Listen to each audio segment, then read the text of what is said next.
Hello, learners. Very welcome to Unacademy IES. And let's start today's session. Aspirants, in today's session, again, I have some very important news articles, news items for you, which can help you in your upcoming 70th BPSC interviews. All right. So, I hope you all are watching the sessions and getting benefited. And a simple thank you in the comment section will also encourage the morale of our team. Fine. And PDFs वगैरह etc. you can get from the dedicated Telegram channel, which is meant for the aspirants who have cleared 70th BPSC main examination and aspirants. An Academy IAS Patna is also conducting mock interviews. All right, you can join us and get benefited regarding the DAF analysis and expert panel. जो probable questions हो सकते हैं आपके डैप से as well as current affair sessions जो कि आपको यहाँ पर दिए ही जा रहे हैं.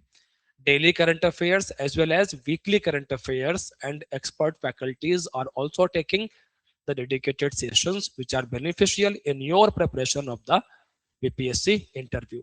Now, with this aspirants, I am taking you forward and the first topic is, please focus here. The first topic is cricket diplomacy. What is cricket diplomacy? Actually, aspirants, this is widely in news. लगातार news में रहा है ये term cricket diplomacy. And किस तरीके से रहा है, let's examine the background what is happening. And under cricket diplomacy I have covered multiple angles, कई सारे एंगल्स हैं जो मैंने यहाँ डाले हुए. For example, role of BCCI, whether BCCI is a state under Article 12 or not, Loda Committee, Mudgal Committee, sportsman spirit, as well as the national interest. All right, all these angles are associated here, जो कि जोड़े गए हैं यहाँ पर. आप यहाँ देखें, then you can see here aspirants, what is cricket diplomacy? So, cricket diplomacy is a kind of diplomacy where we use the sport. यहाँ पर खास तौर पर क्रिकेट को हम यूज करते हैं, use of cricket as a soft power, so that किसी दूसरे कंट्री के साथ में अपने रिलेशंस को हम या तो बेहतर कर सकें, जो देतांत है ईजिंग ऑफ टेंशन वहां पर इसको हम यूज कर सकें. All right, as well as sending some diplomatic signals to other nation, ये भी हो सकता है.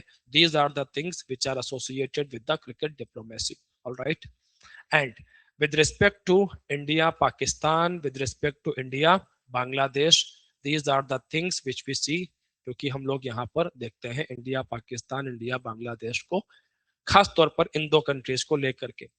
We all know very well after the Pahalgam attack what happened. All right, we suspended our cricket matches with Pakistan. Right now, if you see, अगर आप यहाँ पर देखें, so what is going on in Bangladesh, especially the persecution of the minorities. And उसका एक तरीके से react करते हुए गवर्नमेंट ऑफ इंडिया ने खासतौर पर बीसीसीआई को डायरेक्शंस दिए गए कि आईपीएल में we have some Bangladeshi players, तो इन प्लेयर्स को आप यहाँ से हटाओ. तो ये एक एक्शन है. अब ये एक्शन सही है नहीं सही है, sports man spirit, national interest, क्या क्या एंगल्स हैं, वो सारी बातें हम करेंगे टॉपिक में अपने आगे बढ़ते हुए. All right, so now you know about the cricket diplomacy, कि आपको क्रिकेट डिप्लोमेसी पता है, ठीक है aspirants. And let me tell you one more thing, कि ऐसा नहीं है कि स्पोर्ट को एज अ डिप्लोमेसी टूल के केवल हम ही यूज कर रहे हैं. There was a time when America and China also used sports diplomacy. Sports player को आगे रख करके पॉलिटिशियंस ने एक दूसरे के साथ में अच्छे रिलेशंस एस्टेब्लिश किए. इधर sportsmen played a big role in easing the tension between some nations. ऐसा बहुत बारी हुआ है. तो स्पोर्ट और स्पोर्ट्समैन, ऑलराइट, इनका जो टेम्परामेंट है वो थोड़ा सा डिफरेंट रहता है, क्योंकि वो ग्लोबल कम्युनिटी को ध्यान में रखते हुए वर्क करते हैं. इसी को हम लोग स्पोर्ट्समैन स्पिरिट के साथ भी जोड़ के देखते हैं. Talks about the global brotherhood की बात करता है. जैसे कि हम सभी जानते हैं इंडिया में हमारे यहाँ पर नीरज चोपड़ा जी हैं, ऑलराइट, थ्रोवर, जेवलिन थ्रोवर है. उन्हीं के साथ में पाकिस्तान में भी दूसरे जेवलिन थ्रोवर हैं, दोनों अच्छा करते हैं, दोनों कई बार हम देखते हैं कि दूसरे का हौसला अफजाई भी करते हुए दिख जाते हैं। कुछ लोगों को ये बातें समझ में आती नहीं है कि सर ये कैसे हो गया, क्योंकि वो सामने वाला पर्सन तो पाकिस्तान का है। बट आप समझो यहाँ पर कि स्पोर्ट्समैन जो होता है वो बाउंड्रीज से ऊपर उठ कर चीजों को देख रहा होता है, एक्ट कर रहा होता है, कर रहा होता है। But definitely all these things are associated with the national interest. ये सारी चीजें जो राष्ट्रीय हित है, नेशनल इंटरेस्ट है, उससे भी अलाइन होनी चाहिए और होती भी है। All right, okay. So now with this brief introduction I am taking you forward, आपको आगे ले चलते हैं। तो आप पहले तो यहाँ पर देखो the role of the BCCI. जो बीसीसीआई है उसका रोल क्या है? So we all know very well कि BCCI is one of the richest and most influential cricket board across the globe. दुनिया भर की अगर आप बात करें तो रिचेस्ट और इन्फ्लुएंशियल दोनों में बीसीसीआई का नाम यहाँ पर आता है। But it's a private body, है तो प्राइवेट बॉडी ही। एंड एक क्वेश्चन यहाँ पर पॉलिटी में बड़ा प्यारा सा क्वेश्चन रहता है आर्टिकल 12 को लेकर के। Article 12 talks about the definition of the state. Okay, article 12 talks about the definition of the state की बात करता है। And there was a case, Zee telefilms versus union of India 2005। एंड इस केस के अंदर में इसी बात को जुडिशरी ने डिस्क्राइब किया कि whether BCCI comes under the definition of the state or does not come under the definition of the state. And the conclusion was BCCI is not the part of the definition of state. BCCI state का जो definition है उसके under में नहीं आता है। All right, ठीक है, ये तो एक बात हुई। बट दूसरी चीज यहाँ पर जो और जोड़ी गई, as BCCI performs many public functions. All right, and जो खास तौर पर क्रिकेट के जो मैचेस बीसीसीआई कंडक्ट कराता है जिसमें इंडिया के लोगों का, पब्लिक का इतना इन्वॉल्वमेंट है, even receives support from the government of India, government of India से भी सपोर्ट मिलता है। सो इसका मतलब ये नहीं हुआ कि BCCI is not the state, ठीक है, but it does not mean कि we can not do the judicial scrutiny of the functions of the BCCI. तो बीसीसीआई के जो फंक्शंस हैं उनका judicial scrutiny is possible. This is possible, ये बिल्कुल हो सकता है, because we can see BCCI exercises monopoly specially with respect to the cricket. India में क्रिकेट का अगर गेम को आप देखो तो बीसीसीआई के पास definitely monopoly is visible. All right, as well as BCCI performs public functions, public functions भी परफॉर्म करती है। ऑल राइट, जिसमें कि गवर्नमेंट ऑफ इंडिया का सपोर्ट भी इनको रहता है। तो स्टेट नहीं है but judicial scrutiny is possible. और इसी के बैकग्राउंड में what we see, Lodha committee and we see Mudgal committee. All right, you can see here aspirants, Lodha committee it was appointed by supreme court in 2015। 2015 में इसको रखा गया था। क्यों इसको अपॉइंट किया गया था? What was the purpose behind? Because कई सारे ऐसे केसेस आ रहे थे, ग्रीवेंसेस आ रही थी कि the governance in the BCCI is not democratic. All right, and this is led by one person और ग्रुप ऑफ 2-3 पर्सन, 2-3 लोग हैं बस, वो बीसीसीआई को चला रहे हैं। करप्शन की बातें आ रही थी, as well as representation of the states. अलग अलग जो स्टेट में जो क्रिकेट एसोसिएशन है वो बीसीसीआई को अलीज कर रहे थे कि बीसीसीआई में जो स्टेट बोर्ड्स हैं उनका रिप्रेजेंटेशन वो प्रॉपर नहीं है, दैट इज नॉट डेमोक्रेटिक, वो डेमोक्रेटिक भी नहीं है। All right, so now these things were going on, और ऐसे में सुप्रीम कोर्ट ने अपॉइंट किया लोढ़ा कमेटी को। लोढ़ा कमेटी का जो की रिकमेंडेशन निकल करके आया, that was what, one state one vote. तो वन स्टेट वन वोट को रखा गया, as well as cooling off period. All right, then transparency and accountability, whatever functions are discharged, what जो BCCI, whatever functions are being discharged by the BCCI, so these functions should be transparent and accountable।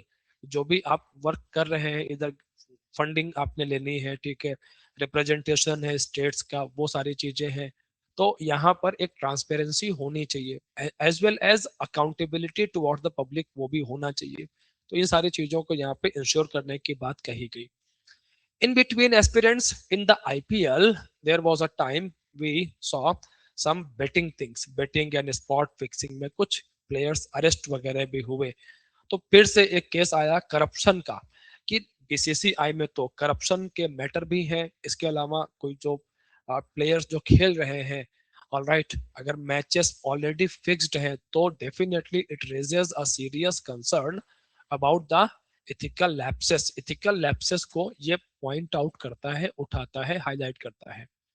So Mudgal committee tried to fix out all these things, उन्होंने investigate किया betting को, spot fixing को, and उन्होंने expose किया serious governance and ethical lapses. And यहीं से हम लोग देखते हैं जो लोडा कमेटी के जो रिकमेंडेशंस हैं, उनके लिए जो एक फाउंडेशन तैयार होता है, let foundation for the Lodha committee reforms. Lodha committee में जो रिकमेंडेशंस करी गई थी, इन रिकमेंडेशंस को लाने का एक बैकग्राउंड जो है वो बनता है मुदगल कमेटी से। सो now you should be aware about what is BCCI, what is cricket diplomacy, what is Article 12 and BCCI connection. Now you know about Loda committee and Mudgal committee as well. And after this, at the beginning of the session, I already highlighted this thing, that suspension of Bangladeshi player from IPL, from the KKR. अगर हम properly बात करें तो KKR में player है, उनको हटाया गया है यहाँ से। All right, okay, now now this is what, ये किया कैसे गया है, how this was done with respect to the IPL code of conduct enforcement. जो कोड ऑफ कंडक्ट है आईपीएल का, ओके, उसको इन्फोर्स करके ये चीज को किया गया है। And balance between sports governance and diplomacy. But अब यहाँ पर दो चीजें हैं। थिंग इज दिस, कि whatever is happening in the Bangladesh, जो भी बांग्लादेश में हो रहा है, alright, specially with minority groups, Hindus के साथ में जो चीजें हो रही है वहां पर, हिंदू सिख क्रिश्चियंस के साथ में whatever is happening, the persecution is happening over there, crimes हो रहे हैं, ओपन किलिंग्स हो रही हैं, all right. So can we punish this players for this, कि ये जो खिलाड़ी हैं, जो प्लेयर्स हैं, क्या इसके लिए हम उनको पनिश कर सकते हैं? Is it right? क्या ये ठीक रहेगा? So these are the very sensitive questions, these are very sensitive questions to address. अगर इंटरव्यू में आपके सामने चीजें आती हैं, your answer should be very balanced, all right, and covering multiple dimensions, fine. Even you can take the examples from the past events as well, जो past events हैं आप वहां से भी एग्जांपल्स इनके निकाल के ला सकते हो, फाइन। ओके, सो कैसे आप इसको टैकल आउट करेंगे अभी बात करेंगे। पहले तो आप यहाँ पर देखो what is going on. So कर तो दिया हमने, we did the action, all right, but this raises questions on fair process. Number one, transparency and international sensitivity, कि how we are tackling the sports governance. जो sports governance है उसको हम tackle कैसे कर रहे हैं, फाइन। अब इंडिया के लिए अगर आप बात करें, सिग्निफिकेंस की बात करें, so definitely cricket works as a tool for the soft power और सॉफ्ट टूल के जैसे फॉरेन पॉलिसी में वर्क करता है। बट आप इस तरह के जो एक्शंस हैं वो इंस्टीट्यूशनल क्रेडिबिलिटी को कहीं ना कहीं क्वेश्चन कर देते हैं। कैसे क्वेश्चन करेंगे, अभी ये सब चीजें आगे एड्रेस करनी है हमने, all right. And we all know very well there is a overlap of sports law, diplomacy and national security. अब यहीं पर आता है मुद्दा हमारा, see the next dimension, national interest versus sportsman spirit, critical dimension है, all right। तो इसको आप समझोगे कैसे? First of all let's examine the national interest. What is national interest? National interest का पर्सपेक्टिव क्या है वो उसको देखो। तो अगर आप यहाँ पर देखो aspirants, so you can see here national interest and sportsmanship और क्रिकेट। अगर आप देखें तो इन दोनों के इंटरसेक्शन के ऊपर में हमें क्रिकेट डिप्लोमेसी, क्रिकेट देखने को मिल जाता है। तो एक तरफ स्पोर्ट्स की बात हो गई, दूसरी तरफ नेशनल इंटरेस्ट की बातें हो गई, all right. On other side you can C national interest, on one side sports. उनके इंटरसेक्शन पर वी कैन सी, वहां पर हम देखते हैं यहाँ पर बीसीसीआई को। Fine. So what is national interest? National interest क्या है अगर आप इसको देखें? So kindly focus here. National security on many occasions we see because of the national security. All right. So restrictions on sporting engagement, कई सारे countries के साथ में कि स्पोर्ट्स इवेंट में हम पार्टिसिपेट नहीं करेंगे, ये नेशनल सिक्योरिटी की बात हो सकती है। Definitely it's possible. All right. Sometimes we use sports to send signal. All right. To send signal, diplomatic signals, or express political displeasure with some countries. All right, like suspension of players or teams due to security, diplomatic, or ethical concerns. And between India and Pakistan, ये सब चीजें बार बार होती रही हैं. You all know very well. Now you can add the examples here. Like after Pahalgam, right? हमने जो cricket relations हैं वो उनको हमने सस्पेंड किया कि नहीं, ये हम नहीं करेंगे। बट फिर आप देखो, कूलिंग ऑफ टेंशन भी होता है, ईजिंग भी होता है, एस्केलेशन डी एस्केलेशन भी होता है। And we played certain matches with Pakistan. All right. तो आप समझो यहाँ पर इंटरनेशनल रिलेशंस में जो चीजें हैं, things are very dynamic and things keep on changing according to the equations. National interest कोई ऐसी चीज नहीं है कि जो एकदम फिक्स है। National security is fixed, this is very correct, बिल्कुल सही बात है वो। All right.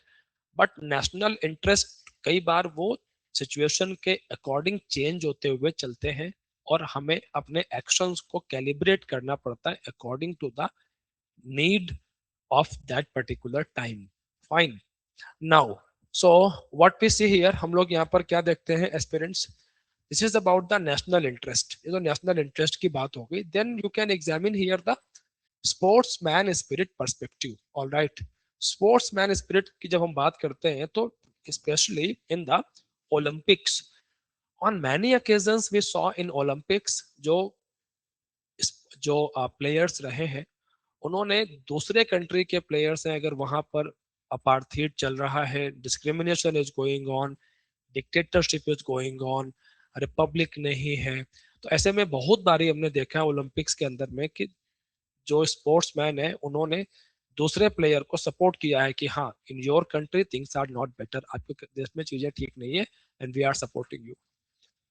Many a times कोई प्लेयर रहा, किसी की डेथ हो गई, किसी दूसरे कंट्री का प्लेयर था, हमारा मैच हो रहा उस कंट्री के साथ में, हम गेम खेल रहे हैं, तो हम कई बारी ब्लैक रिबन, ब्लैक स्ट्रिप हाथ पर बांध करके, टाई करके हमने अपना सपोर्ट या विरोध कई बारी हम लोग दिखाते रहे हैं। पास्ट में चीजें होती रही हैं। All right. ओके, तो दीज आर द थिंग्स। तो अभी अगर आप यहाँ पर देखो कि sportsman spirit, definitely national security, sportsman spirit and global, जो एक what we can use the term humanitarian value, right? All the things are associated, ये जुड़ी हुई चीजें हैं। सो आप यहाँ पर देखें, sportsman spirit emphasises on the equality. किसकी बात करती है sportsman spirit? Talks about the equality as well as non-discrimination and respect beyond political boundaries, इसकी बात करता है स्पोर्ट्समैन स्पिरिट। फर्दर एक्सेसिव, देखो we can not separate sport from the politics, हम अलग नहीं कर सकते, this is not possible, this is very correct thing. All right. But आप इस चीज को भी यहाँ पर समझे कि एक्सेसिव पॉलिटिसाइजेशन ऑफ स्पोर्ट्स में undermine the athlete morale, erode global sporting ethics. All right.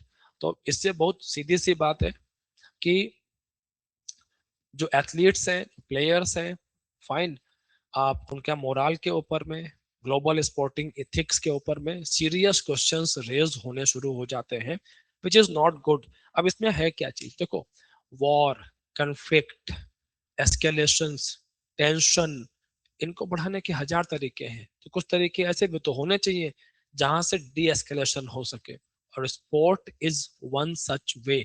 Sport एक वो ऐसा रास्ता है, विंडो है, जहां से ईजिंग ऑफ टेंशन हो सकती है।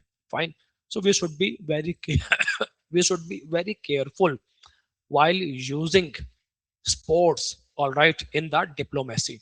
Okay, and here comes the ethical dilemma. अब यहीं पर आते ही अगला इशू, अगला मुद्दा आता है, which is, which you can call ethical dilemma. All right, so what is the ethical dilemma here? Please focus here, आप यहाँ देखें. Should athletes be penalized for state actions beyond their control? सीधी बात है जो मैंने पहले ही बताया था. All right, next question. Can sports truly remain apolitical in an era of hybrid warfare and soft power? Where should institutions like BCCI draw the line? So these are very sensitive questions to address. दो तीन ये बड़े questions है यहाँ पर. अब इसका way forward क्या हो सकता है? This here is the answer. इन सारे क्वेश्चंस के आंसर यहाँ पर है. All right, so you can see here, sports bodies should ensure, sport bodies जो भी हैं वहां पर क्या क्या हो सकता है? Rule based decisions, all right, and state intervention should be exceptional. State, ऐसा नहीं होना चाहिए कि हर बात पर हम क्रिकेट नहीं खेलेंगे, हम ये नहीं करेंगे. तो स्पोर्टिंग अथॉरिटीज, स्पोर्टिंग बॉडीज के अंदर में जो स्टेट का इंटरवेंशन है, that should be exceptional as well as proportionate. Fine. Security driven, not populist. Populist का मतलब क्या हो गया? जनता बोल रही है कि नहीं नहीं कर दो, कर दो. जनता के कहने पर नहीं चल सकते हैं, पब्लिक की हर बात ठीक नहीं होती है. All right, so we can not do the populist decisions. क्योंकि अगर कंट्री का जो इमेज है इंटरनेशनल लेवल पर, if that image is eroding, all right, so definitely this will cause a long term problem. Fine. So we should be very careful while taking all such decisions. Fine. Next thing is this: multilateral sporting norms should be respected. All right, अभी यहाँ पर है क्या चीज कि जो अलग अलग इंस्टीट्यूशंस हैं उन्होंने जो रूल्स रेगुलेशंस बनाए हुए हैं हमारे उनके, तो इन सबको ध्यान में रख करके we should take decision, we should take a call. Fine. Okay, so these are the things here, guys, with respect to the cricket diplomacy.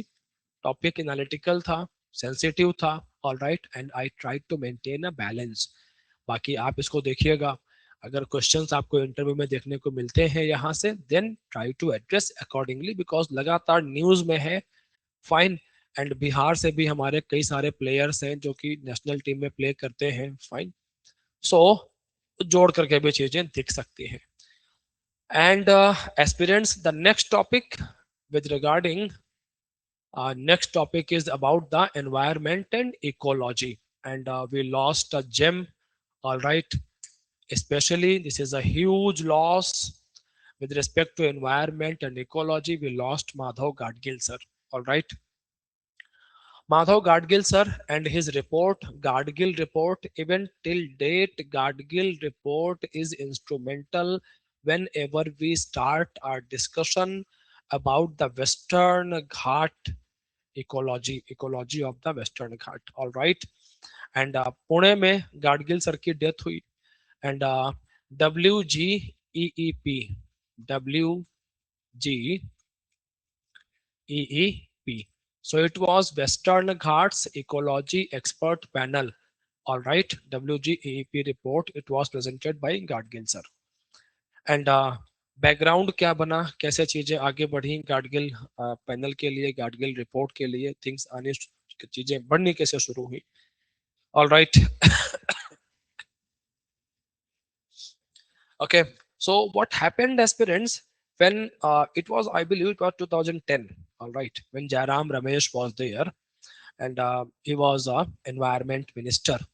So Jairam Ramesh के टाइम पर there was a movement was going on, and that was Save Western Ghat movement. It was going on. Jairam Ramesh, Jairam Ramesh was that kind of environment minister. पिछले 15-20 सालों में अगर कोई ऐसा minister environment मॉपसीसी के अंदर में आकर के बैठा है, ऑल राइट, कि जिसने गवर्नमेंट के सामने आप क्लियरली अपने व्यूज रखे कि there has to be a balance between growth and ecology environment, all right, we should not do growth at the expense of the environmental decay, environmental harm. Environment को harm पहुंचा करके अगर हम growth कर रहे हैं, डेवलपमेंट कर रहे हैं, then definitely this development is not sustainable development, समझ रहे हैं? So for this he attracted a lot of criticism as well, और बहुत जल्दी मिनिस्ट्री से हटना भी पड़ा था उनको, लंबा नहीं चले वो। All right, but definitely Jairam Ramesh, Jairam Ramesh ने ही tried to do justice with his ministry. All right, और उन्हीं के टाइम पर ही हम देखते हैं कि expert an expert panel was set up, and this expert panel was led by Madhav Gadgil sir. All right, so now you can see here aspirants, आप यहाँ पर देखो, so what is western ghat, पहले तो आप ये देख लीजिए what is western ghat, then I can take you forward. So guys, western ghat is a narrow strip of land, fine. एक तरफ तो यहाँ पर समंदर है, देन यहाँ पर हिली एरियाज है, and this stretch is from Gujarat to, आप यहाँ पर देखेंगे तो Tamil Nadu and basically Kerala, basically Kerala तक जाता है। All right, and some parts of Tamil Nadu, जो सदर्न पार्ट ऑफ तमिलनाडु है वो भी यहाँ पर हम लोग ऐड करते हैं। Then we have Gujarat, then we have Maharashtra, then we have Karnataka, all right, some parts of Goa as well, definitely we have, all right, then we have Kerala, then we have Tamil Nadu. So on an average, you can see here 1, 2, 3, 4, 5, 6, all right. So we have six states which are associated with the Western Ghat. And Western Ghat is the area of biodiversity, even hot spot of biodiversity. Rich species of flora and fauna are present in the Western Ghat, and many rivers are present in this area, like Godavari, we have Krishna, we have Kaveri, we have Netravati, Periyar. All right, so all these rivers are present in the Western Ghat area.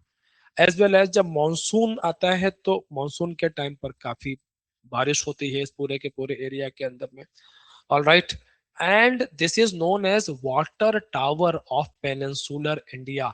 Maximum, क्योंकि जहां पर जो we all know very well, आपने monsoon वगैरह जब पढ़ते हैं तो मानसूनल विंड्स जब एंटर करती है, सो नमी, मॉइस्चर काफी ज्यादा होता है, तो वो ज्यादा हाइट तक नहीं उठती है, वेस्टर्न घाट पे टकरा करके यहाँ बारिश करती है।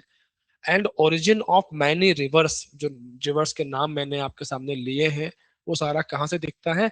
वेस्टर्न घाट से दिखता है, and that's why we call this water tower of the peninsular India. And we all know very well कि a huge number of population in the peninsular India is dependent on these rivers: Godavari, Krishna, Kaveri, Periyar, Netravati. And especially we all know very well the importance of Godavari, Krishna and Kaveri river dispute between Karnataka and Tamil Nadu. All right, okay, so एक तो water के लिए important हो गया, then hot spot of the biodiversity as well, and 2010 में what we सी कि ये setup होता है सारा का सारा। एंड नाउ आफ्टर दिस, जो ये अपना है एक्सपर्ट पैनल वेस्टर्न घाट के ऊपर में, आप इसको कुछ एक ड्यूटीज दी गई कि इनको ड्यूटी दिया गया कि identify the ESA, the duty was given identify the ESA as well as ESZ. ESA, ESZ. What is ESA? Ecologically sensitive areas and ecologically sensitive zones. All right, तो ऐसे जोन और ऐसे एरियाज को आप highlight करिए, बताइए, so that we can conserve and rejuvenate in such a scenario कि अगर वहां पर biodiversity is going down, biodiversity, flora, fauna, and if any kind of problem is there, then how to revive. All right, so we can do this thing as well, that is also possible. Then democratic and sustainable governance, fine. So these are the things, this was the mandate about the WGEEP. And Gadgil sir represented the report, Gadgil sir और साथ में जो उनके और भी लोग हैं, उन्होंने रिपोर्ट प्रिपेयर करी, and he explicitly highlighted the entire area is ecologically sensitive area. Yes, ये पूरा का पूरा वेस्टर्न घाट का एरिया को ही उन्होंने क्या कर दिया कि this area is ecologically sensitive area. All right, so definitely अगर आप पूरे एरिया को ही इकोलॉजिकली सेंसिटिव कर देंगे, then this attracted a lot of criticism. Some politicians, all right, as well as other authorities, they started saying कि it means कि फिर तो हम डेवलपमेंट को भूल जाएं, we should forget development और हमें बस environment को बचाना चाहिए, that's it. All right, and further, Madhav Gadgil sir did the three-tier zoning ESZ1, Z2 and Z3 इस तरीके से उन्होंने बताया। एंड ही सेड कि जो डेंसर, जो हायर सेंसिटिव जोन है, वहां पर तो our regulation should be stricter, strict regulation होने चाहिए। अगर आप ध्यान से पढ़ो तो माधव गाडगिल सर ने ये नहीं बोला था कि आप सारे एरिया में डेवलपमेंटल एक्टिविटी कर ही नहीं सकते हो। ही बैंड सर्टेन एक्टिविटीज, कुछ के लिए उन्होंने रोका, जैसे कि रेस्ट्रिक्शन ऑन, जैसे कि यहाँ पर बोला गया कि नो न्यू माइनिंग लाइसेंसेस। जो माइनिंग लाइसेंसेस है, mining, hold on, let me show you so that you can better understand. See here, so you can see here three tier zoning, Z1, Z2, Z3, and stricter regulation in higher sensitivity zones. So regulation जितने sensitive areas हैं वहां पर control should be very strict. All right, as well as restrictions on development, ban on GM crops, new SEZ, all right, as well as new hill stations. अभी आप समझो, new, no new mining license. You can connect this with the Aravali, Aravalli से भी आप जोड़ सकते हो इसको। So aspirants, mining is a problematic thing, although mining से बड़े सारे benefits हैं, मिनरल्स के लिए, स्टोन्स के लिए, बहुत कुछ हो सकता है, but we should be aware हमें माइनिंग कहाँ करनी कहाँ नहीं करनी, बिकॉज माइनिंग की वजह से जितना इकोसिस्टम पूरा का पूरा वो डिस्टर्ब हो जाता है। And the ecosystem in the western Ghat, this ecosystem is very fragile, इसको डेवलप होने में लाखों साल लगे हैं। ऑलराइट, तो अगर हमने इसको डिस्टर्ब कर दिया, तो अगर इफ यू आर थिंकिंग कि पेड़ लगा देंगे उग जाएगा, तो that is not going to happen. All right, and जो रॉकी बेस है, rocky base is the key, अगर आप उसको ही डिस्टर्ब कर देंगे then definitely the existence of the whole western Ghat come under the threat, problem में आ जाएगा वो। ऑलराइट, फर्दर आप यहाँ पर देखो, phase out of existing mines with in 5 years, खास तौर पर Z1 एंड Z2 में जो माइंस हैं भी, उनको 5 ईयर्स के अंदर में आप हटाओ, फेज आउट करो। Genetically modified crops, GM crops को अवॉइड करने के लिए बोला गया कि we should not promote GM crops in this area, इस एरिया में जीएम क्रॉप्स तो यूज होने नहीं चाहिए, because flora and fauna is very sensitive, और उस पर इसका इम्पैक्ट क्या आएगा वो हमें नहीं पता। So genetically modified crops, all right, should not be used, as well as special economic zones in this area रोक दीजिए। No new hill stations, tourism के लिए आप इस एरिया को बहुत आगे मत बढ़ाइए। ये सब रिकमेंडेशंस किया है किसने, Madhav Gadgil committee. restrictions on development, further आप देखो infrastructure limits, all right, then under infrastructure limit, that means avoid new railways and major highways especially in the zone 1 and zone 2। अगर आप यहाँ पर देखो तो जोन 3 की बात नहीं हो रही है, दिस मीन्स कि ये जोन 3 के अंदर में सारी चीजें थोड़ा बहुत हो सकती है, खा ये तो नहीं हो सकता, but railways and major highway projects वो जोन 3 के अंदर में हो सकते हैं। All right, as well as zone 1 and zone 2 में इसेंशियल नीड्स, क्योंकि अगर कनेक्टिविटी नहीं होगी then we all know very well कि कई बारी एंटी सोशल एलिमेंट्स भी होते हैं, वो इन फॉरेस्ट एरियाज को यूज करना शुरू कर देते हैं, like we see in the Dandakaranya region, Dandakaranya region because of the poor connectivity, Naxals and Maoist, all right, they made a base for them। तो उसको अवॉइड करने के लिए तो connectivity, essential connectivity can be promoted, वो हो सकता है। Then formation of the Western Ghat Ecology Authority, 24 member statutory authority, इसको बनाया जाना चाहिए. Then Environment Protection Act, EPA, we should form EPA, all right. And under the EPA, multi-state coordination, because we all know very well in the Western Ghat, we have multiple states from Gujarat to Tamil Nadu. All right. So, multi state coordination is needed for the protection of the Western Ghat. All right. So, this thing can be done with the help of the Environment Protection Act. Fine. As well as Western Ghats Ecology Authority अलग से बनना चाहिए WGEA को. Now, what we see जब ये report आ गई, all right. So, public हुआ इसको, all right. And RTI and court interventions की वजह से जो है इसको पहले तो गवर्नमेंट ने पब्लिश नहीं किया इस रिपोर्ट को, but RTI act was very powerful in those days 2011-12, all right. So अब ऐसे में यहाँ पर हुआ क्या कि this report came out, public हो गई, बाहर आ गई. एंड जब ये बाहर आई तो uh, जो इसका अपोजिशन है, जो इसका विरोध है, वो और ज्यादा बढ़ा. खास तौर पर महाराष्ट्र ने तो बिल्कुल ऑब्जेक्ट किया, Kerala also objected. Fine. Then Gadgil साहब की रिपोर्ट में एक और अच्छा पॉइंट था यहाँ पर. The point was the greater autonomy, greater role to gram sabha. This is very interesting point कि Madhav Gadgil sir, Madhav sir supported कि ग्राम सभा बेस्ड डिसीजंस होने चाहिए, बिकॉज जो लोकल्स हैं, locals they have a proper understanding about the ecological setup, उनको ज्यादा पता है चीजें. All right. So without consulting locals we should not take any call, हमें कोई डिसीजंस बड़े नहीं करने चाहिए. एज वेल एज महाराष्ट्र ने तो अपोज किया, Kerala also. Kerala was feared कि this will impact agriculture and livelihood, especially in the Idukki and Wayanad areas. All right.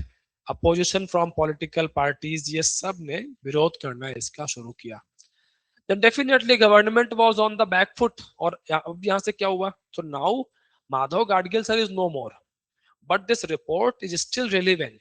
All right. That's why I am highlighting these aspects. तो पता लगा Gadgil sir diet. All right. So what do you know about Gadgil report? अब बताओ Gadgil report क्या है. वो पढ़ा तो था बट अभी याद नहीं आ रहा है. It should not be in the exam. All right. It should not be in your mock interviews. You can not afford this. It means कि you know only the headline, आपको केवल हेडलाइन पता है, you do not know the analysis part. Right.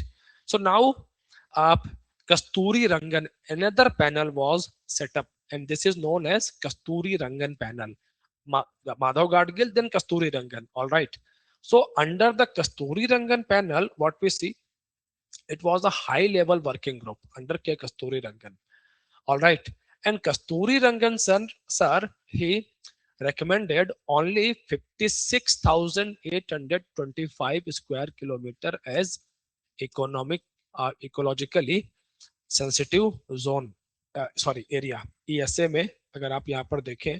सो आप under the Kasturi Rangan panel ESA जो है यहाँ पर आप देखें तो 59,940. थोड़ा सा फिगर्स यहाँ पर वेरिएबल है, वेरिएबल फिगर्स है. All right, let me show you. Yes, कुछ कुछ वेरिएशंस हैं, आप ज्यादा फॉलो कर सकते हो दिस वन, आप इसको फॉलो कर सकते हैं. All right. सो वेस्टर्न घाट पर डायरेक्टली ये सोर्स उन्हीं की वेबसाइट से निकाला था मैंने. All right. सो खैर, आप टेक्निकली आपको डिजिट्स इतने याद नहीं करने हैं, बट हाँ ये चीज है कि जो बिगर डिफरेंसेस है, मैंने एक टेबल लास्ट में और भी दी है आपके लिए, आपकी हेल्प के लिए. सो व्हाट हैपेंड हियर कि आप Gadgil sir was saying the whole area, Western Ghat area should be declared. आप ईएसए, इसको ईएसए डिक्लेयर कर देना चाहिए. But Kasturirangan panel said no, और नियर अबाउट 36.49% एरिया यही क्वालिफाई करता है ईएसए के लिए. Rest area can come under the non ESA. All right. So अब इन्होंने total geographic area, Western Ghat taluk area, number of villages, natural landscape, cultural landscape, protected area and world heritage sites, village areas, ESA to Western Ghat taluk, इस सब को जोड़ करके इन्होंने ecologically sensitive area को define करना शुरू किया। All right. एंड जो ये रिपोर्ट आती है कस्तूरी रंगन पैनल का जो रिपोर्ट आता है, that was also gained news. All right. And this report was not anti development, अगर हम ध्यान से देखें यहाँ पर। सो कस्तूरी रंगन रिपोर्ट, कस्तूरी रंगन पैनल अगर आप देखें, Kasturirangan panel try to maintain a balance, एक बैलेंस बनाने का कोशिश करते हैं लोग। And targeted village level approach, इन्होंने विलेज लेवल अप्रोच को फॉलो किया। More administratively feasible, less stringent. All right. तो ये रहा यहाँ पर। और स्टेट वाइज इन्होंने पूरा का पूरा लिस्ट प्रिपेयर किया, कौन कौन से स्टेट में कौन कौन से एरियाज होंगे जो कि ईएसए में रखेंगे, नॉन ईएसए में रखेंगे, सो दैट कि कंफ्लिक्ट अराइज यहाँ पर ना हो। Fine. Because multi state cooperation is another problem, वो एक अलग लेवल का प्रॉब्लम रहता है फिर। Now now what we see here, what is the current status. तो करंट स्टेटस क्या है, centre has issued 6 draft ESA notifications, latest अगस्त में आया था। बाउंड्री डिस्प्यूट्स अभी भी हैं यहाँ पर, क्योंकि डेंस फॉरेस्ट एरिया है, पोरस बाउंड्रीज है। All right. एंड अभी भी यहाँ पर अलग अलग जो अथॉरिटीज हैं they are working. Fine. So here is a summary for you, एक समरी है आपके लिए। So under this summary you can see coverage यहाँ पर कैसे कैसे है। तो under the Gadgil panel entire Western Ghat Kasturirangan में कम रखा हुआ है। Then approach ecology first, development friendly, ऐसा नहीं कि डेवलपमेंट फर्स्ट रखा, बट डेवलपमेंट फ्रेंडली रखा इन्होंने। Then governance, statutory authority, then administrative mechanism was used here, gram sabha, and here the role of Gram Sabha was limited. Now you know about Madhav Gadgil report and Kasturi Rangan panel, everything. All right. Now I am taking you towards the next topic. The next topic is about Somnath Temple. So what is happening here? The PM is going to stay in Somnath Temple premises. यहाँ पर कुछ time के लिए वो near by में रहेंगे। And that's why Somnath temple is again in news. UPSC already, UPSC में तो क्वेश्चन एक बार निकल भी चुका है वेरावल वगैरह से, बट जो कि न्यूज में है। And Somnath is the part of the culture as well, history culture. And in the BPSC examination history का जो एक वेटेज है in the examination, in the pre, in the mains examination is very high. So we can not skip such topics, हम ऐसे topic को छोड़ नहीं सकते थे। So what about the Somnath temple, क्या है सोमनाथ टेम्पल के बारे में। देन सोमनाथ टेम्पल में we are going to celebrate Somnath, we are going to celebrate Somnath Swabhiman Parv. All right. 1000 years of resilience, पिछले 1000 सालों में बहुत बार प्रॉब्लम्स हुई हैं सोमनाथ मंदिर के ऊपर में, बड़े सारे अटैक्स हुए हैं। Still the Somnath temple is standing tall. All right. And whenever we try to trace the history of Somnath, fine. So what we see here, so Somnath location, all right, in India's western coast at Prabhas Patan, Gujarat। कहाँ पर है? Prabhas Patan area यहाँ पर दिखता है। Prabhas Patan, we see the mention of Prabhas Patan in the ancient text as well, ancient books में भी we see mention of Prabhas Patan। And this is at the confluence of 3 rivers, Kapila, Hiran and Saraswati rivers। All right। Kapila, हिरण and Saraswati. Although Saraswati को हम mythical मानकर चलते हैं, fine, but आप सरस्वती को वी नो वेरी वेल कि इन प्रयागराज गंगा यमुना एंड सरस्वती।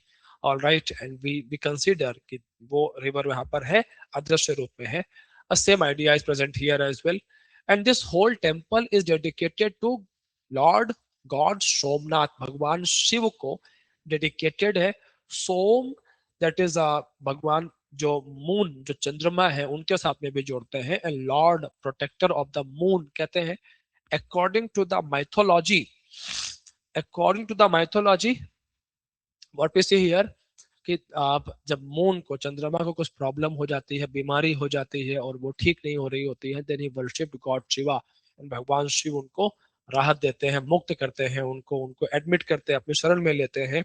तो यहीं से हम देखते हैं सोमनाथ को। And Somnath is considered as the first among 12 jyotirlingas. जो द्वादश ज्योतिर्लिंगाज है, 12 ज्योतिर्लिंगाज है, उसमें जो फर्स्ट माना जाता है that is the Somnath. All right, and it is believed कि यहाँ पर रावण भी आया था, भगवान कृष्ण भी आए। ऑल राइट, भगवान कृष्ण द्वारका भी all know very well, mythology हमारी बताती है अबाउट भगवान श्री कृष्ण द्वारका की बातें हैं। राइट, भगवान कृष्ण ने यहाँ पर वुड का शिवलिंगा बनाया। And by Bhimdev in the Solanki house, Solanki house में किसी भीमदेव, एंड उन्होंने स्टोन का यहाँ पर शिवलिंगा प्रिपेयर किया, बनवाया उसको। Now you can C one image, one such image of the Somnath temple, the grand Somnath temple. So aspirants, long story cut to short, and I am taking you to medieval Indian history. All right, in the medieval Indian history, all right, please focus here. In the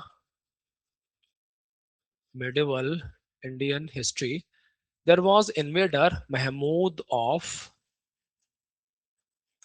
there was invader Mahmud of Ghazni, and Mahmud of Ghazni in 2024-25 attacked on Somnatha and destroyed this temple premises, इसको destroy किया है, तोड़ा है उसने। All right, then further आगे हम लोग यहाँ पर आप इसके ईयर को लेकर के थोड़े बहुत डिबेट रहती है। In some sources you may see, in some sources you may see 1025-26, but widely accepted year is 1025, ज्यादा एक्सेप्टेड रहता है। All right, so what we see here, this temple was destructed, destroyed by the Mahmud of Ghazni. Then there was a ruler Bhim first. All right, Bhim first के time पर कुछ एक reconstruction वगैरह होना शुरू होता है यहाँ पर। Then further we see there was another invader from Delhi सल्तनत, Alauddin Khilji, he destroyed. All right, then Portuguese did some damage, Aurangzeb did some damage. In between we see Akbar as well. Akbar tried to protect the temple, and he appointed some officers in the region for the protection of the temple। और जो rituals हैं, जो पूजा पाठ है, जो मंदिर के अंदर में जो ऑफरिंग्स वगैरह हैं, उसके लिए अकबर डिड सम एफर्ट्स, वो भी मेडिवल में हमको देखने को मिलता है। Despite the contribution by the Solanki house, जो सोलंकी हाउस है, सोलंकी हाउस डेफिनेटली उसने पैट्रोनाइज किया है, प्रोटेक्शन दिया है। Okay, in between we see the role of Ahilyabai Holkar, Ahilyabai Holkar का भी रोल आता है। She also patronised the temple, protection के लिए उन्होंने एफर्ट्स किए हैं। एंड आफ्टर दिस जो एक बड़ा इम्पैक्ट, एक जो बड़ा चेंज हमारे सामने आता है, that came in the year 1950 when we see then deputy prime minister of India uh, and home minister of India Vallabhbhai Patel ji, Vallabhbhai Patel ji wanted to revive this structure, reconstruction of the structure। All right, and although he started the project, but before the completion of the project Vallabhbhai Patel ji died, उनकी death हो जाती है। but government of India kept supporting the project, और पूरा project complete होता है, पूरा मंदिर बन करके तैयार होता है। And first president of India doctor Rajendra Prasad visited the place। All right, and here we see some rift between Pandit Jawaharlal Nehru and Dr. Rajendra Prasad as well। Actually, Pandit Jawaharlal Nehru को जो हम देखते हैं तो ही वॉज समथिंग लाइक कि secular state के लिए वो ज्यादा उनका फोकस है कि state should not have any connection with the religion. And as president of India is the first citizen, पहले व्यक्ति हैं, पहले नागरिक है वो, तो धार्मिक समारोहों से उनको दूर रहना चाहिए। But both were freedom fighters, दोनों के अपने व्यूज हैं। ऑल राइट, तो दोनों ने फ्रीडम स्ट्रगल में एक लंबे टाइम तक एक दूसरे के साथ में वर्क किया है। Both were aware about the understanding about the things, कौन क्या कहना चाहता है। He was not against, Pandit ji was not against कि आपको जाना है आप जाएं, लेकिन आप इस बात को भी ध्यान रखें कि you are the president of India. And Rajendra Prasad ji highlighted this thing beautifully, that definitely I am president of India and I am citizen of India as well, and I have every right to celebrate our cultural legacy. So मैं वहां पर जाऊंगा, मैं visit करूंगा, पहुंचूंगा वहां पर, and this will be a tribute to the India's resilience as well as cultural thriving, all right, thriving culture of India as well. So आप यहाँ पर देखें, हम लोग जब स्पीच पढ़ते हैं, the speech given by doctor Rajendra Prasad during the inauguration of the Somnath temple, Rajendra Prasad ji का पूरा जो स्पीच है वो पॉलिटिकल नहीं है, that was not political, all right, that speech only highlighted one thing: the cultural legacy of India, diversity of India, all right, कि हमारा culture कैसा है, हमें कितना गर्व होना चाहिए उसके ऊपर में, और अपने जो इंस्टीट्यूशंस हैं कैसे हमें उन्हें आगे रिबिल्ड करना चाहिए। ऑल राइट, तो दीज आर द थिंग्स, ये भी एक पॉइंट रहता है, पता लगा पहुंच ही लिया आपसे। All right, now you have the understanding about this, कोई किसी के एंटी नहीं है, सबके अपने व्यू पॉइंट है। All right, that's it. Now after this next thing जो एक काफी काम का हो सकता है, the architecture of the Somnath temple, कि what kind of architecture is followed in the Somnath temple. Bhimdev first का रोल आ गया, ठीक है, उन्होंने बनाया, बट बट डिस्ट्रॉय भी हुआ, तो अलग अलग रोल, अलग अलग लोग अलग अलग टाइम पर आते गए। एट प्रेजेंट जो हमारे सामने जो स्ट्रक्चर है सोमनाथ मंदिर का, this present structure was made by the under the patronage by the government of India, but basically government of India भी क्या, जो वहां पर ट्रस्ट वगैरह बना करके जो लोकल लोगों से जो फंडिंग आया, जो क्राउड फंडिंग है, उसका ही बड़ा रोल है। गवर्नमेंट ऑफ इंडिया का भी इट इज नॉट लाइक जिसकी एक्टिव रोल है, तो इनिशिएटिव है, विजन है यहाँ पर, all right, but local participation और जो बाकी लोग हैं इंडिपेंडेंट पार्टिसिपेशन ज्यादा है, उसी से बन करके तैयार हुआ है पूरा मंदिर भगवान सोमनाथ के लिए। नाउ आप what is the architecture, architecture क्या है? So architecture of this temple follows, ये जो टेम्पल का पूरा आर्किटेक्चर है, दिस फॉलोज नागरा स्टाइल। किसको फॉलो करता है? This follows the Nagara style, Nagara style को फॉलो करता है। All right, Nagara style can be subdivided, we can subdivide Nagara style in three parts, three categories we have, three subcategories we have. That is one category, पहली category आती है नागरा के अंदर में, that is Kalinga style, all right, in Kalinga Odisha region. Then we have Khajuraho style which is in the MP reason.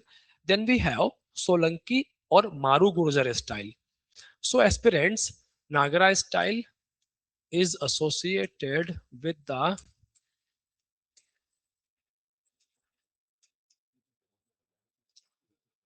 Solanki और Maru Gurjar style, Solanki और Maru Gurjar style. All right, then we have one sanctum sanctorum, sanctum sanctorum जो कि गर्भगृही होता है, and you can see here shikhara, and this is the curvilinear shikhara, curvilinear shikhara आपको यहाँ पर दिख रहा है। ऑल राइट, एंड आप अगर यहाँ पर जो छोटे छोटे शिखराज हैं अर्धमंडपास वगैरह, इनको अगर आप देखें, ऑल राइट, सो फमसाना स्टाइल देखने को मिलता है, and here you can C Rekha Prasad, and this Rekha Prasad is also very unique. All right, you can see here the influence of the Khajuraho style. This is Uru Shranga. यहाँ पर आप शिखरा अगर देखें, shikhara is rising, शिखर कैसा है, वो rising shikhara है। This is known as Uru Shranga. What we call this? We call this Uru Shranga. All right, or we call this rising shikhara. All right, guys. Okay, so these are the uh, major points, major things about the architecture, और भी points यहाँ पर ढेरों हो सकते हैं, उनके philosophical interpretations भी हो सकते हैं। like sanctum sanctorum is the house of the latent energy, creative energy का एरिया रहता है sanctum sanctorum, fine, and this shikhara represents the uh, mountain, Shikhar represent करता है माउंटेन को। The flag represents the sovereignty of the temple premises, कि मंदिर premises है उसके जो देवता है, ठीक है, वही संप्रभु है, वही सोवरिन है यहाँ पर। Then you can see here stairs आपको दिख जाएंगे यहाँ पर, आपको कोई भी टेम्पल दिखेगा तो एक वो प्लिंथ के ऊपर में दिखेगा, आप कुछ स्टेयर्स होंगे उन पर चढ़ करके फिर आप मंदिर तक पहुंचते हैं। Fine. So why all such things? Because god is above all, भगवान सबसे ऊपर है। These are the mandapas, mandapas are present here for the devotees together. Devotees हैं, भक्त हैं, वो आकर के यहाँ पर इकट्ठे होते हैं, तो ऑल दिस थिंग्स उनके लिए ये रहता है। All right guys. सो आप डेफिनेटली आप इंडिया का जो हमारी जो कल्चरल एक कंटिन्यूटी है उसको शो करता है हमारा ये मंदिर। All right, you can see here, आप यहाँ देखें, thriving culture symbolizing India's civilizational continuity, spiritual strength and national spirit। And Vivekananda ji भी यहाँ पर उन्होंने भी विजिट किया। देन मेंशन ऑफ और description of the temple in the history, history में टेम्पल को कैसे कहाँ कहाँ पर शो किया गया है। So guys you must be aware about the Prabhas Patan. Prabhas Patan आपको पता होना चाहिए। Prabhas Patan is the old name of Gujarat. Gujarat का ये जो पूरा बेल्ट है प्रभास पाटन के नाम से we see the mention of this place. As well as Kalidas, who wrote a book Raghuvansh, Kalidas also mentioned this place in his book Raghuvansh, all right। and some of the sacred भगवान शिव से संबंधित पवित्र स्थानों की बात करते हैं Kalidas. Banaras was mentioned in Raghuvansha, Mahakal, Ujjain, Trimbak, which is in Maharashtra, Prayagraj, then Pushkar, then Gokarna and Somnath Prabhas, all right। so it is mentioned in Raghuvansa। तो मतलब 5th century में भी, during the 5th century it was present over there। then we see Al-Baruni, 11th century Persian historian, all right। Al-Baruni visited India with Mahmud of Ghazni, Mahmud of Ghazni के साथ में visit करता है, all right। and Mahmud of Ghazni के time पर आया है। तो Al-Baruni also highlighted Somnath has become so famous because it was the harbor for seafaring people and a station for those who went to and fro between Safala and the Sufala in the country of Janj। तो कौन से areas हो गए यहाँ पर? ये east Africa के areas हैं, चाइना के एरियाज हैं, वहां से जो आने जाने वाले लोग हैं तो वो यहाँ पर आते हैं, वो रुकते हैं, क्योंकि यहीं से इंडिया से आगे निकल करके साउथ से होते हुए चाइना की तरफ लोग मूव कर सकते थे। देन 14th सेंचुरी डिस्क्रिप्शन भी यहाँ पर मौजूद है, specially left by Amir Khusro. Amir Khusro who was present in the court of Alauddin Khilji. Yes, Amir Khusro की बात है, राइट। महमूद आम Ghazni, Alauddin Khilji, all right। and he noted down that those Muslims who go to those Muslims who go uh, to do pilgrimage, Hajj pilgrimage, all right, Mecca and Medina, Mecca की जो journey पर visit पर जाते हैं, pilgrimage के लिए जाते हैं जो लोग वहां पर, दे show respect towards the this Somnath temple, मंदिर को वो एक सम्मान करके ही यहाँ से आगे बढ़ते हैं। And this account was left by the Amir Khusrau. Fine. So these are the things here aspirants, ये पॉइंट्स हैं हमारे पास जो आज के टॉपिक्स में थे। एंड कुछ एक टॉपिक अपने आज नहीं हो पाए क्योंकि हमें सेशन यहीं तक रखना भी होता है, इसके आगे हम जाते नहीं। ऑल राइट, तो कोई बात नहीं, कोई टॉपिक आज के थोड़ा सा बड़े टॉपिक थे, एक्सप्लेनेशन ज्यादा मांग रहे थे, not to worry, I will add this topics, जो कुछ अगर आज बचे तो आगे ऐड कर दूंगा मैं, not to worry about it. All right, and this is it for today, I will see you soon. कल मिलता हूं आप लोगों से इसी सेशन के अंदर में। Thank you aspirants, take a good care of yourself, let's crack it.